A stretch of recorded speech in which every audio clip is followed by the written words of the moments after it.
O e-commerce comemora as vendas na Black Friday. O faturamento ultrapassou a marca dos 10 bilhões de reais, resultado 7,8% superior ao registrado no ano passado. Os dados são da plataforma Black Friday Hora a Hora da Confinel Trust. Para detalhar esse desempenho, a gente conversa aqui no estúdio com o Léo Homrich Bicalho, Head de Negócios da Confinel Trust. Tudo bem, Léo? Boa noite. Tudo bem, Fábio? Boa noite, pessoal de casa. Seja muito bem-vindo aqui ao nosso estúdio, viu? Muito obrigado. Ô, Léo, o que explica esse aumento do faturamento do e-commerce esse ano?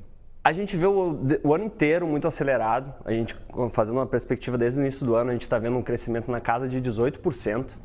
E tinha uma expectativa forte para ver como o dezembro ia desempenhar, né? A gente tinha uma expectativa, sim, de um desempenho positivo, só que surpreendeu a antecipação. Logo no início do mês, nós vimos números muito fortes de crescimento, maiores do que esse número que você comentou, que é o consolidado de quinta a domingo, né?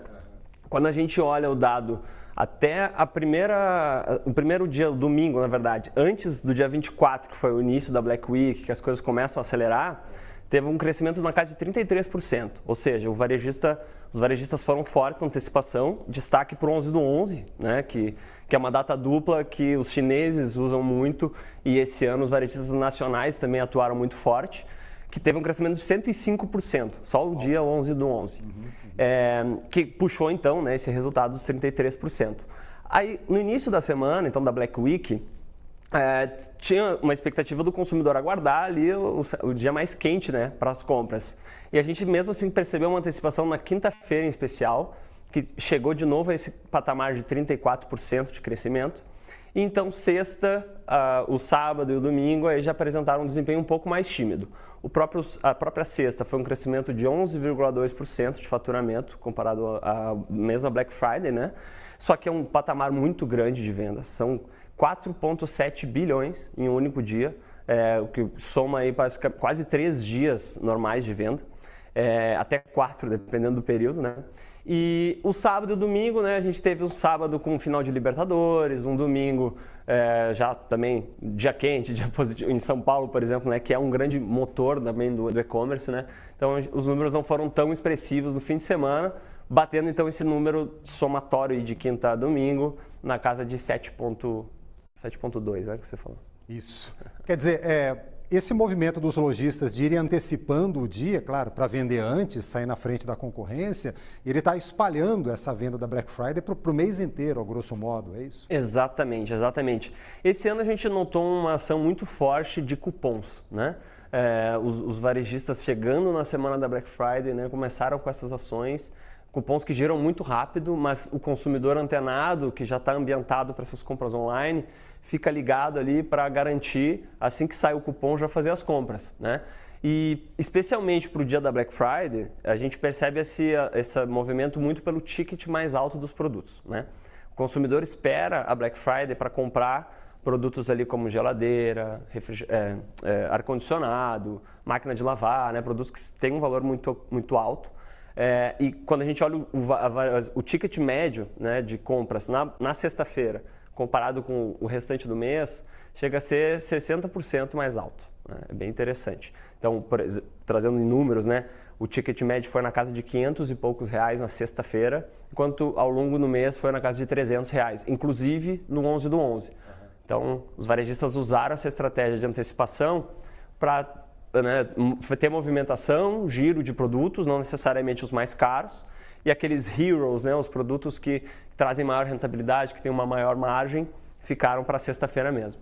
Em volume mesmo de vendas, né? Porque você trouxe aí para a gente os percentuais de crescimento e você mostrou que na sexta-feira, embora um crescimento importante, ele ficou abaixo dos registrados em outros dias. Agora, o grande volume de vendas mesmo ainda é na sexta-feira da Black Friday. Exatamente.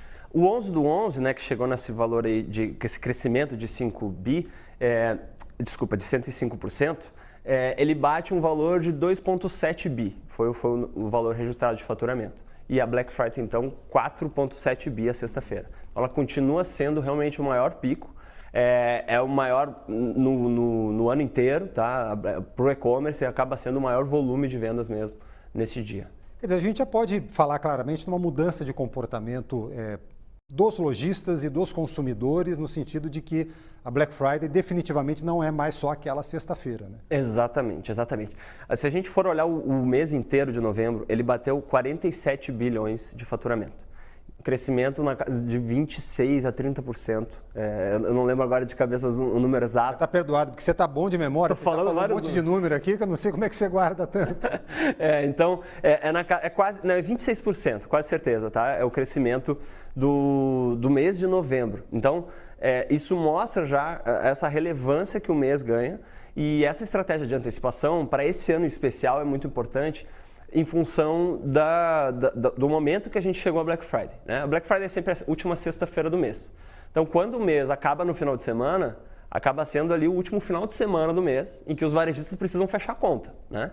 Então, essa estratégia de antecipação é importante para garantir com que fôlego, que incentivo o varejista vai chegar para essa Black Friday, né? Para sexta-feira. E além desse aspecto, né, tem dois fatores que foram muito importantes para essa Black Friday ter um resultado positivo. O dia 28 foi o último dia, na verdade, para as empresas pagarem a primeira parcela do 13º salário. Então, a gente tinha um consumidor endinheirado, né? E o segundo fator é essa proximidade com o Natal. Então, o varejista também não quer ficar adiantando muito as promoções, né? Deixando que elas se prolonguem, porque a gente está chegando numa sazonalidade de rentabilidade, que o consumidor compra por indulgência, né? Para dar um presente, não olha tanto por descontos, né? Então, quanto antes ela acabar para o varejista, melhor. Tem varejista que reclama até da época da Black Friday, né? Uhum. E pensando agora em produtos, né? O que se destacou nessa Black Friday? Isso a gente foi algo que foi muito perguntado para nós também. Olha, como é que vai ser o mix de produtos, né? Porque com essa antecipação, né, tinha uma preocupação de que o consumidor pudesse também se saciar antes, né? Então que a Black Friday mesmo, sexta-feira, não fosse tão boa. Porém, se confirmou o que a gente costuma ver todos os anos. Telefonia muito forte, televisores, que foi a mais vendida foram as televisores, depois veio a telefonia, depois vemos geladeiras, né, eletrodomésticos, e então vai seguindo por essa cesta aí de eletrônicos, eletrodomésticos. Quando a gente olha para o mês inteiro, né, esse ano especial tem uma característica muito interessante, que é o desempenho da área de saúde em função das canetas emagrecedoras. Está tendo uma demanda muito alta, né, e inclusive os varejistas estão sofrendo com estoque. Então, assim que o produto lança, já sai. Então, até eu estava olhando os números de hoje, né, que é o Cyber Monday, né, ainda é uma sazonalidade. O produto mais vendido é uma dessas canetas emagrecedoras em termos de faturamento. Então, elas estão puxando muito esse movimento, mas elas foram suplantadas na sexta-feira da Black Friday. Se a gente for ao longo do mês, elas têm muita relevância, mas na sexta-feira de Black Friday, essas categorias de eletrônicos, né, que o consumidor tem um desejo aí por renovar o celular, são as mais vendidas. Olha aí. Léo Homrich Bicalho, Head de Negócios da Confinel Trust. Obrigado, Léo, pela sua presença aqui. Valeu. Eu que agradeço. Obrigado. Boa semana. Igualmente.